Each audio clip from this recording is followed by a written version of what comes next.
So the video for today is going to be focusing on combined special right triangles. So basically when you have the 45, 45, 90 and the 30, 60, 90 triangles put together. A quick reminder, the 45, 45, 90 triangle, the leg is just a measure of x. It's whatever the number or variable is, whatever the number is going to be. And then the hypotenuse is the same number as before, but times the square root of 2. Now for the 30, 60, 90 triangle, the shorter of the two legs is once again just a single number. The longer of the two legs is that number multiplied by the square root of 3, and then the hypotenuse is that number multiplied by 2. So let's look at our first example here, number 19. And just so you're wondering, this problem right here is on the same page where it's labeled mixed practice at the top. Look for the page that's labeled that. That's where all these examples are going to be. So we need to find x, y, and z, but there's also another important side we need to find, and that's going to be this guy right here. Well, the 30, 60, 90 triangle actually already has the measurement for the shorter of the two sides, which is 9. So I can already identify what the longer leg is going to be, since this is a leg for the 30, 60, 90 triangle. So for that one, you're actually just going to do 9 times the square root of 3. So we can use that to find all of our other missing sides. So for z, in this case, which is the hypotenuse for the 30, 60, 90 triangle, for that one you can just do 2 times 9 here, 2 times the shorter side, shorter leg, and you're actually going to end up getting 18. So go ahead and put my 18 up here. But now I need to find the legs for my 45, 45, 90 triangle. So normally the hypotenuse for the 45, 45, 90 triangle would be x times the square root of 2. So I'm going to go ahead and set that equal to 9 times the square root of 3, because we know that's what it is. So I'm going to go ahead and find my x, and we're going to have 9 times square root of 3 over the square root of 2. But I can't have a radical here on the bottom, so I need to rationalize the denominator. So multiply the top and bottom by square root of 2, and you're going to get 9 times the square root of 6 over the square root of 4. But you should know that is simply 2. And the way I got square root of 6 is by multiplying square root of 3 to square root of 2. That's where that came from. And the legs for a 45, 45, 90 triangle are always congruent. So 9 times the square root of 6 over 2 is actually going to be the answer for both x and for y. Now let's look over here at 20. So once again, I need to know what this missing side is, not the one with the letter. And notice right here that for the 45, 45, 90 triangle, they gave us one of the legs, which is 32. Well, we remember that the legs for a 45, 45, 90 triangle are congruent. So by default, this missing side right here has to be 32. Let's use that to find all of our other missing sides here.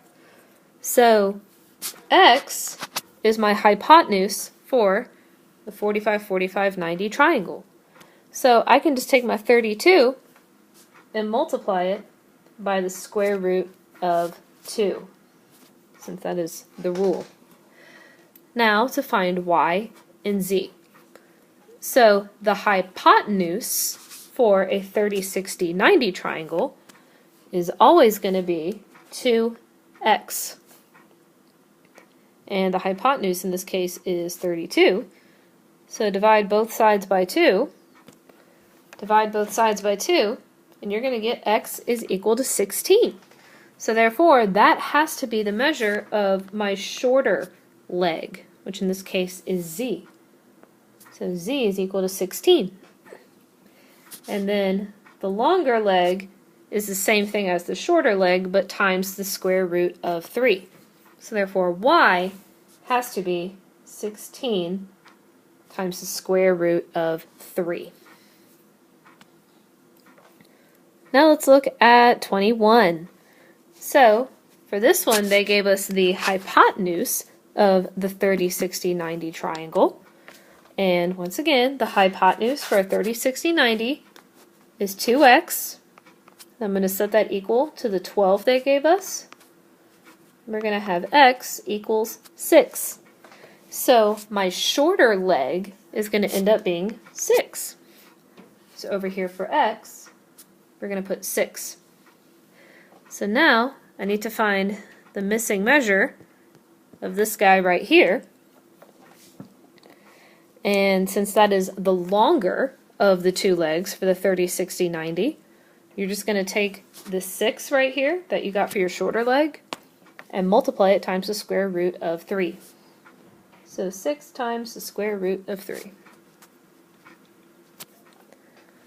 Now we can use that to find all of our other missing sides. Oh wait, that is not going to be the answer for y. I apologize. Actually, it is. I'm sorry, since, once again, your two legs for a 45, 45, 90 are going to be congruent. So 6 times square root of 3. My apologies. But now we need to find z, which is the hypotenuse of the 45, 45, 90 triangle. The hypotenuse for this triangle is always represented as x times the square root of 2. So we're actually going to take the number, the 6 times square root of 3 that we found for each of our legs, and we're going to plug it in to the x right here. So let me make a little bit more room here. So 6 times square root of 3 times the square root of 2. And our radicals multiply together, and that's going to get me 6 times the square root of 6. So then that is going to be my measure for z. 6 times the square root of 6. Now let's look at 22. So for 22, the measure, the given measure they gave us, was actually the shorter leg of the 30, 60, 90 triangle, which in this case is 7 times the square root of 3. We can go ahead and actually find the hypotenuse right here. And to do that, it would be 2 times x, which would be, x would be the number right here. So for x, you're actually just going to plug in 7 times the square root of 3. So when you multiply this out, you're going to get 14 times the square root of 3. So over here by the x, that is going to be your answer. 14 times square root of 3. So now let's find all of our other sides. But we need to know what this little missing guy is right here. So for that one, the longer of the two legs for a 30, 60, 90 is always represented as x times the square root of 3. So once again, we're going to take this 7 times the square root of 3 and plug it in to the x right here. So I'm going to erase the x and then multiply 7 times square root of 3. My two radicals multiply together, and that's going to get me 7 times the square root of 9. And you should know square root of 9 is just 3, so I'm going to go ahead and erase the square root of 9. Just put a 3. And then 7 times 3 is just 21. So this missing measure right here is 21. Now notice this other big triangle is also a 30, 60, 90 triangle. They're both the same type of triangle. So I'm going to go ahead and find my hypotenuse for the 30, 60, 90, since that is just 2 times the shorter leg of the bigger triangle. And so 2 times 21 is just going to give me 42. So right here by the y, I'm going to put 42. And now z, same thing, since it is the longer of the 2 legs, it would be represented as x times square root of 3. Only now the number we're looking at is the 21. So right here by the x, you're going to plug in 21. And that's all you can really do with that. So z is going to be 21 times the square root of 3. That's the final answer for that.